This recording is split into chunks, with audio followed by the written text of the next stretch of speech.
Hi, I'm Stuart from the Melbourne Computer Club in Australia, and I recently upgraded my aging Asus netbook for a budget Lenovo laptop.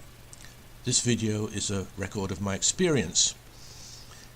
It is common to pay several $1,000s for a laptop, so I had some reservations when I saw this one advertised for 300 Australian dollars, a little less in fact. So how did it turn out? Well, the first consideration when buying a new computer, apart from the price, is the question, what do I need this computer for? If this answer is to play high-end networked video games, then a $300 laptop is just not going to fit the bill. If, however, all you want to do is some email, word processing and everyday computing, then a basic model will probably suffice. I checked the specs for this laptop and the reputation of Lenovo and decided, as this opening page says, that it would be for me the right balance between price and features. This is the laptop in question, and as you can see it does open out flat. I'm not sure what the benefit of that is, but it is a feature that they comment on. One thing in its favour is, despite its price, it looks exactly like the more expensive versions of the range. This is a list of the specifications. The one that stands out as being the most likely to affect performance is the hard disk drive, which is the one component I changed. The hard drive did prove to be a bottleneck, and replacing it with a solid state drive that I already had dramatically improved performance. I'll give you more details later on how I did this. Worthy of note is the fact that it has a built-in DVD player, not used as much today, but worth having. The various ports are on the left-hand side. They are from left to right: Ethernet, HDMI, USB 3 and USB 2. If you did want to use a wired mouse and you're right-handed, then you would have to run the cable around the machine, as there are no USB ports on the right-hand side. On the right-hand side there is a combined mic and sound out with a pinhole to perform a reset.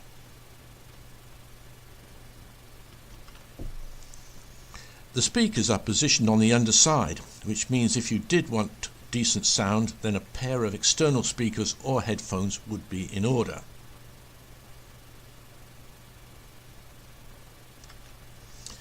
I mentioned that I changed the hard drive for a solid state drive, and if you find the idea of working on a laptop unnerving, I can tell you that it was for me also.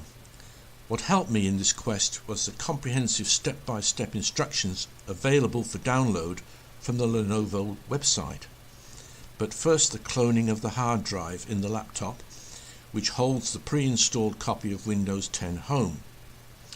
I had a solid-state drive available, so this is installed in an enclosure as shown, or you could use a cradle.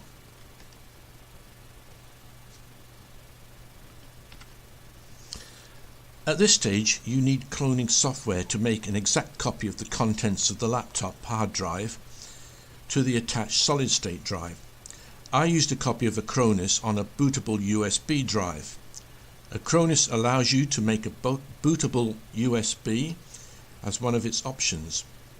Alternatively, you could use Acronis installed on the laptop hard drive, or in fact any other cloning software.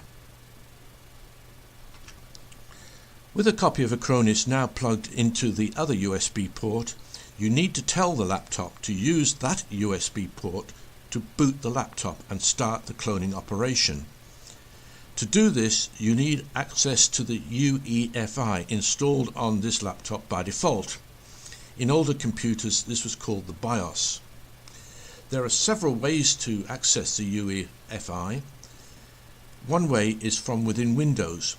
Hold the Shift key down while rebooting, or while the laptop is off, reset the computer by inserting something like a paperclip into the pinhole on the right hand side.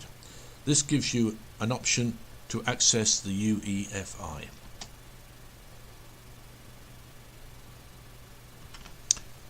This screenshot shows you how this is done from within Windows.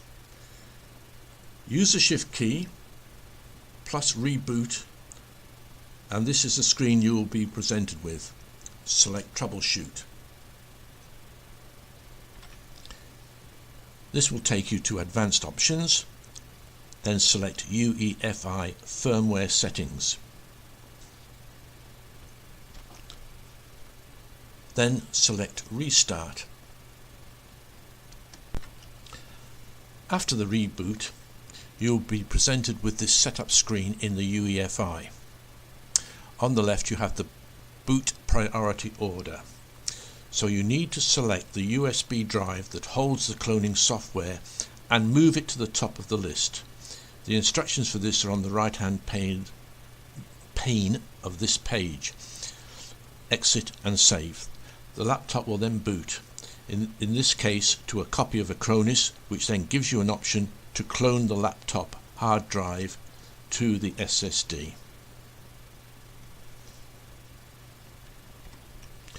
After the cloning process has completed, you have to remove the original hard drive from the laptop and replace it with the newly cloned SSD. Easier said than done, I hear you say, and this is where the comprehensive instructions downloadable from the Lenovo site come in handy. If you do intend to tackle any work on the laptop, I suggest you read all the safety instructions in the manual. I might add that replacing the hard drive does not invalidate your warranty, only on the hard drive. The first step is to remove the optical drive or the DVD drive. Simply remove screw 1 and the drive pulls out from the side of the laptop. The next step, remove all the screws holding the base of the laptop. The next stage is to remove the base cover in the directions of the arrows shown in this illustration. Getting the base to part from the top is the hardest part, and I used a thin but strong plastic card to start the process, and then it simply pulls apart. After the base has been removed, you are presented with the contents of the laptop, and you will see that there is a ribbon cable passing over the top of the hard drive, and this simply unclips and can be moved back. There is one screw holding the hard drive in place. Remove that, then the hard drive can be pulled out of its holder. This illustration shows the directions to lift the hard drive, then pull it back, number 6 and 5. Then remove the 4 screws holding the hard drive in its holder and replace it with the solid state drive. At this stage you can retrace your steps to put the SSD into the laptop. So how does it perform? Well, in short, it does everything that I bought it for, and changing the hard drive to the solid state drive dramatically improved performance. I'm able to stream video from YouTube and watch video from files very comfortably on the 15.6-inch screen. Using an HDMI cable to connect to a smart TV and casting over Wi-Fi is faultless. If you're not familiar with the term casting, this is a feature available in the more recent versions of Windows 10. Right-click on a video file and you will see the option Cast to Device. If you have a suitable device on your network, such as a smart TV, it will show up here. Click on that device and the video will be cast, or sent if you like, to play on that device. Finally, if you found this video interesting and helpful, please like, share and subscribe to this channel. Thank you.